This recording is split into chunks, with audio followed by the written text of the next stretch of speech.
first-class citizen of the country that you know? Number 1. Bandit. Number 2. Herdsman. Jesus. Number 3. Cow. Number 4. Boko Haram.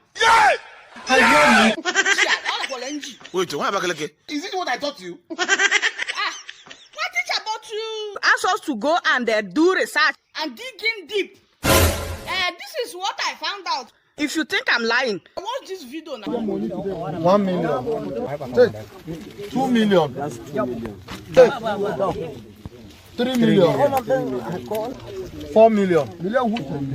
5 million. 5.4 million for 27 houses. And very importantly, let them speak to the youth that the federal government has no more vacancy. Virtually every department is filled. The same thing in the states, the same thing in local governments. So you can have a good degree from a good university, and you will never get a job. It's okay, Papa, it's okay. I want to join my ancestors. You will not join my eyes anything. are closing. No. There's no encouragement from anybody. We have really tried on our own to push ourselves up to these limits we are. And there's no kind of like no assistance from anybody, not even for the federation. Like last one we heard from someone was telling us that they gave us a favor to travel down here. They gave us a favor to travel down here. Like we are here to play. We are just here to play. They gave us a favor just for us to come here and just run, and there is a favor they have given to us to travel out. So you kind of like you hear that you can even just give up in athletics. You can just give up and go and get something else to do. And we are not being catered for since we have been here. I've been in camp since last year September. Up to this moment, I've not been given anyone there, and up to now, I've not still been paid anything. And there's no even hope of paying anything. There's no hope of really getting anything. When we talk, they will say we don't need money, that we are juniors, that we don't need the money. Meanwhile, we have people, most of us here, we are the ones cutting for ourselves. We are the ones seeing ourselves through school. So how are we going to do this? This is what we do. And I believe since we do this, we give all our effort, all our time. I believe when it comes to, in terms of financially, we don't really have to have problem with that. We don't really have to have any problem with that. So I believe, to me, I don't care what anybody can say, that's the best motivation I believe we can get right now. That's the best motivation. And very importantly, let them speak to the youth that the federal government has no more vacancy. Virtually every department is filled. The same thing in the states, the same thing in local governments. So you can have a good degree from a good university, and you will never get a job. It's okay, Papa, it's okay. I want to join my ancestors. You will not join my eyes are anything. closing. No. And it's embarrassed. Because if you look at the budget presentation, look at the debt service. The debt service is almost above capital. 3-point-something trillion. Why I say it's embarrassing is for the first 16 or to 25 years back, Nigerian money are looted, keep it, some they put our money like dead bodies in the grave, they buried our money, some they carry our money abroad. Why can't the government make a strong interrogation and investigation team? Call back these people, investigate, bring back our money to implement the budget. We have to stop borrowing because we don't know tomorrow. That is my worry. If you look at an example, an estimate, a woman, a single person, the former petroleum minister, he went with $60 billion. That is 5 years budget. 5 years, Nigerian budget, her alone, and there is thousands of her. If there is real investigation, there is thousands like her. So when we investigate, we can spend 20 years, next 20 years, we will not borrow. We will implement budget with our recovered money. So seriously, this government said they are fighting corruption. They are fighting corruption. But I never see fighting corruption.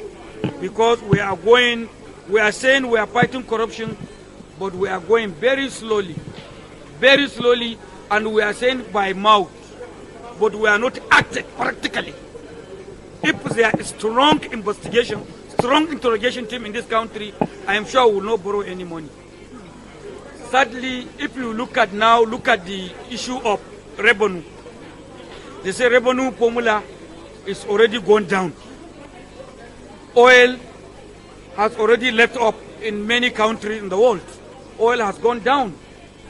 If we look at this country, before oil recovered in this country, we were implementing and running the government with the farming money generated through cotton and groundnut. And we use that money to explore oil. We use that money to get the oil while we abandon the farming. Look at our teeming youth going on employment. Look at our forest. Only criminals are living inside. Why can't we clear all this forest, allocated to our teeming youth, funded them, go for farming? If we can do this across the seas, our geopolitical zone, I am sure we will get money better than oil, and we will fund it budget without borrowing. But the most embarrassing is debt service. Look at the debt service. Finally, what I assume is why I say we have to recover our stolen money.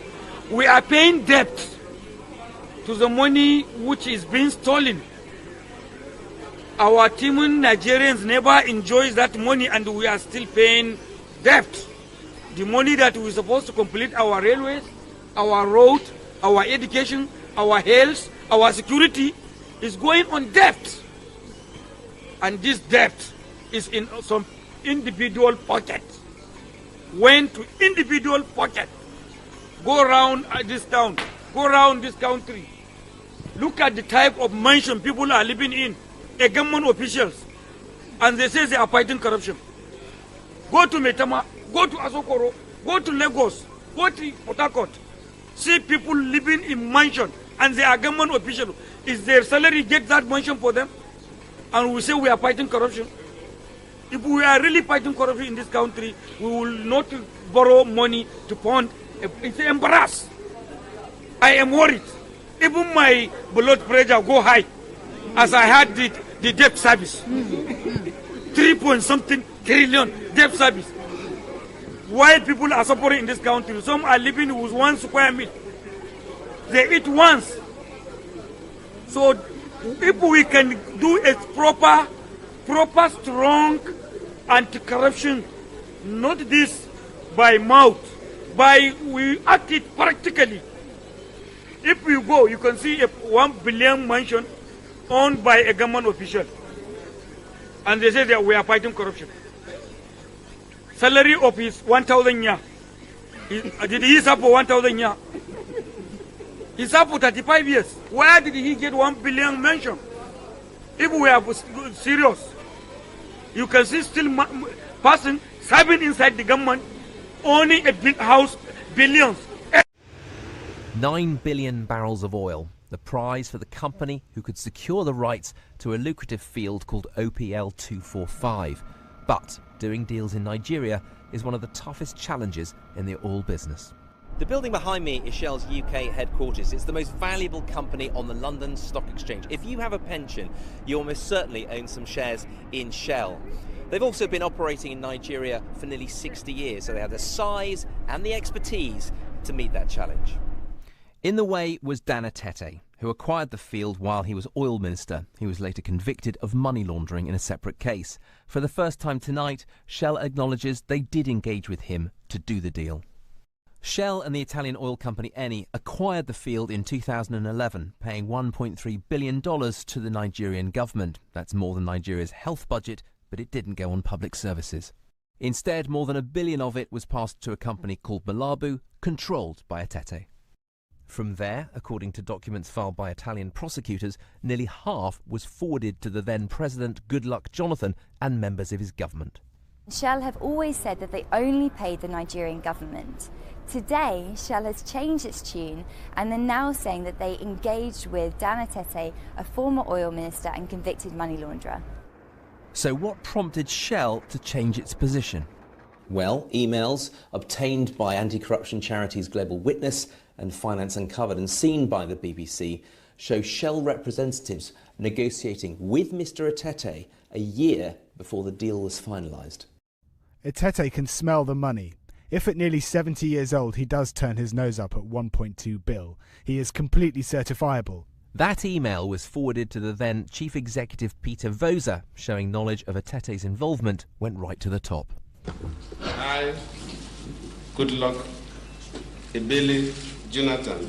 Other emails show Shell had reason to suspect that millions would be paid to the president.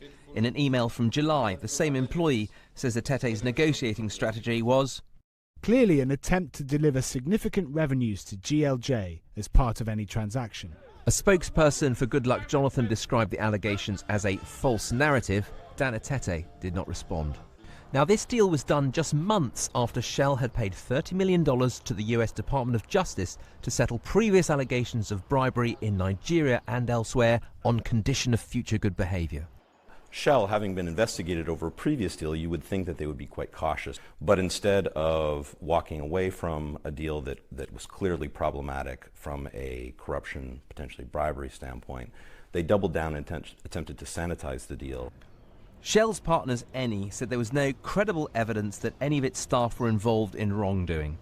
Shell still maintained the deal with the Nigerian government was legal and that any political payoffs were done without their knowledge. But today marks an important concession in a huge deal mired in controversy for years.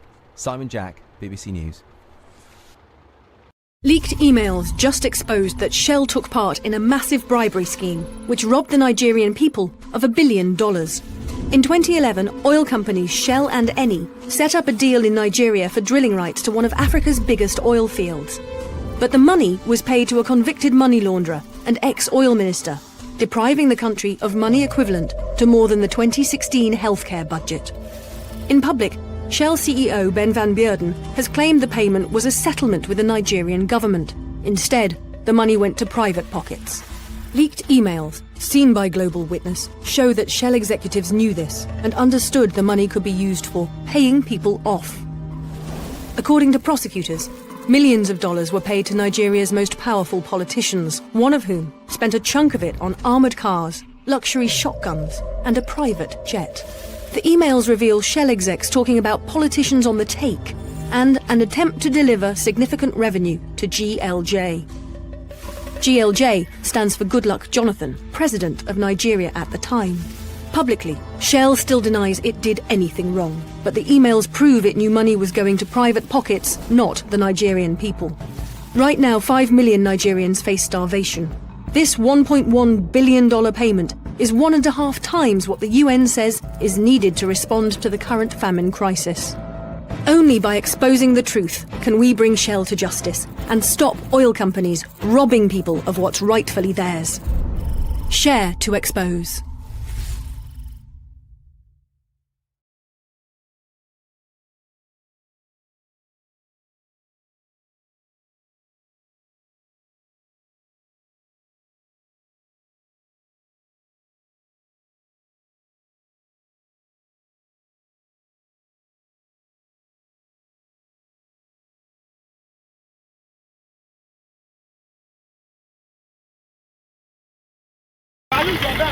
Another accident waiting to happen. A petrol tanker and truck collide on Nigeria's main expressway from Lagos. One man died and another injured. For Sector Commander Kayode Olagunju, this is just another day. It's not easy because we have to think of logistics. Just today we've had cases of about 3 accidents like this. So it's like moving from one to the other. Despite Nigeria's and other African countries' road safety efforts, it's estimated 10% of global road fatalities occur in Africa. So we decided to see for ourselves, signing up for a driving lesson with Gobe Bakare. In the car, he says, he uses to teach up to 20 people a day to drive. How am I supposed to drive on a Lagos road without side mirrors, without indicators, and without even a speedometer? Thank you very much. See, you will feel it. Everything that you are doing in this car, you are going to feel it naturally. And so we tried, until we've broken down in the middle of the road, but it's something people here are used to. We just have to get out and push. Let's go. While we're waiting for Gombe to fix the car, you can see below us here a perfect example of why the roads in Lagos, Nigeria, are so dangerous. There's no road markings, there's no street lights, and there's very few road signs. It's a lethal combination, as you can see from the crashed minibus below. We get going again, but only to be stopped again, this time permanently, by the potholes in the road. People here are desperate to emphasize both the human and economic cost of dangerous driving. A lot of people that get involved in road crash and die, they are breadwinners. So it's a turning point for most families because it reverses their fortune from wealth to poverty. In everything from getting to crashes in time to help the victims or just fixing bad tires, Nigeria's road safety has a long road to travel. Christian Purefoy, CNN, Lagos, Nigeria.